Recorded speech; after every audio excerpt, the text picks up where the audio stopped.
7 world titles and 103 wins and 183 podiums. No one has been so successful as an F1 driver as Lewis Hamilton. Yet, when we look at the 2022 season, many people start to wonder if the greatest driver of all time is in fact just the luckiest driver of all time. 6 of his 7 world titles were achieved between 2014 and 2021, with only Nico Rosberg and Max Verstappen being able to defeat Lewis Hamilton. It is no secret that Hamilton drove in the most successful team in F1 history, claiming 8 consecutive constructors' titles and 7 drivers' titles. Mercedes was so far ahead that during the 2014 and 2015 season, the engine performance was regularly being held back on purpose so it wouldn't look like Mercedes was so far ahead. With no one but your teammate as a competitor, the odds automatically increase of winning races and titles.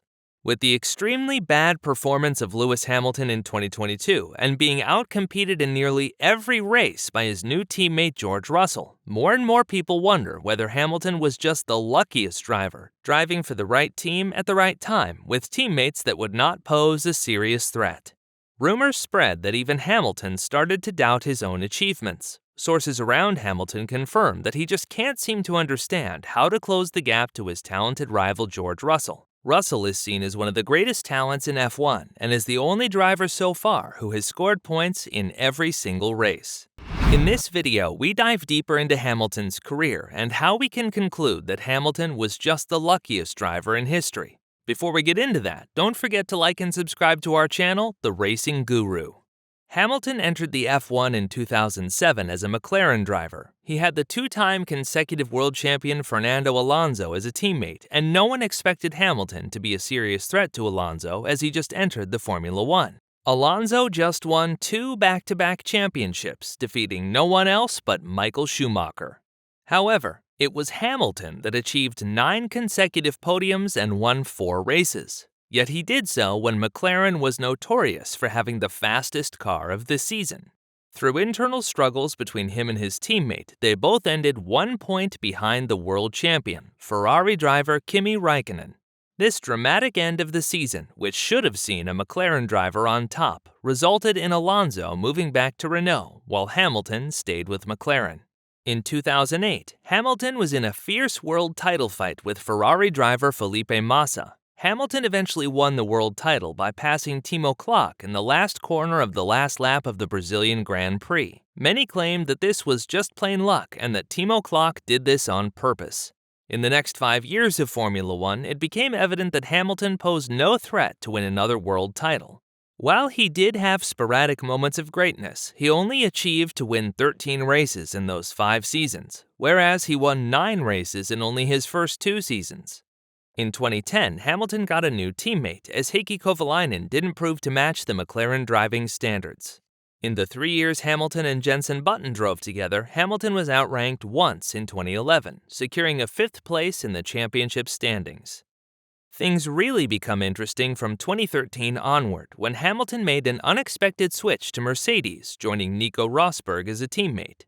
It has been no secret that these two were lifelong friends, knowing each other from the junior racing classes. But what should have been a romantic racing relationship soon turned into a gruesome battle. Since the regulations changed in 2014, Mercedes came out on top. Their lead was so significant that Mercedes engineers turned back the engine's performance to prevent the competitors of complaining. Hamilton was always seen as a talent, but never had extremely talented teammates. Although both Rosberg and Jenson Button were considered great drivers, they never were visualized like an Alain Prost or Ayrton Senna. With each win of Hamilton, more criticasters started to arise by proclaiming that he can only win in superior cars and by having slower teammates. As the years progressed, the fight between Hamilton and Rosberg intensified. Each year, Rosberg tried to improve his own driving style, and in 2016, it was supposed to be his season. This resulted in Rosberg winning 4 consecutive wins in 2016. However, Hamilton was quick to come back, and as the season prolonged, both drivers accused each other of cheating and manipulation. The tension got to such a boiling point that Toto Wolff had the engineers from both drivers switch. However, it was Nico Rosberg that won the season by becoming second in the last race of the season. Completely unexpected, Nico Rosberg decided to retire, and Hamilton was faced with a new teammate again. This team, Valtteri Bottas, would come over from Williams as he achieved a couple good results. It was soon evident that Bottas was a good qualified, but didn't reach the level Nico Rosberg managed to achieve. In the next 4 seasons, Hamilton managed to win All Drivers' Championship by ease as they still had a dominant car and engine. This only fueled the criticasters by stating that Hamilton can only win in a superior car. He managed to win 42 wins in just 4 years, winning 60% of all races driven in those seasons. However, it was Max Verstappen that finally took away Hamilton's throne after securing the win in the Abu Dhabi Grand Prix in the last lap of the race and season. Many complimented Verstappen for beating Hamilton that year, although Hamilton had the faster car. It was the first time after being beaten by Nico Rosberg that he got beaten, and the second time in his career for not securing the title after having the fastest car on the grid. Up to this point, Hamilton still felt superior to all critics, but as soon as the new season started in 2022 and his new teammate George Russell managed to consistently beat Hamilton, things turned sour pretty quick. How is it possible that a 7-time world champion is being beaten by such a difference by his teammate? Whereas Russell manages to secure top 5 results with a car that is proven to be far from quickest, Hamilton is often found in the midfield fighting for just a couple points. His initial defeat first led him to say that he has to understand these new generation cars better, but after 8 races and many hours of driving time, no improvement is visible. This is also the first time after having Fernando Alonso that Hamilton has a very talented driver as a teammate. Whereas Max Verstappen managed to beat Hamilton in 2021 despite having an inferior car in the second half of the season, George Russell seems to utterly destroy Hamilton and his reputation.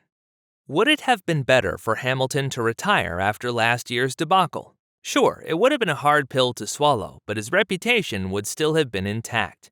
His poor performance now led him to start to believe that his past results were mainly based on luck rather than performance. It is difficult enough to win a Formula One race, but doing so in a car unmatched by any other rivals and having teammates that are not considered very talented drivers does increase your odds. It was with luck that Hamilton got a 3rd place in the first race of the 2022 season after both Sergio Perez and Max Verstappen had car issues. After 8 races, George Russell has an average finish position of place 4.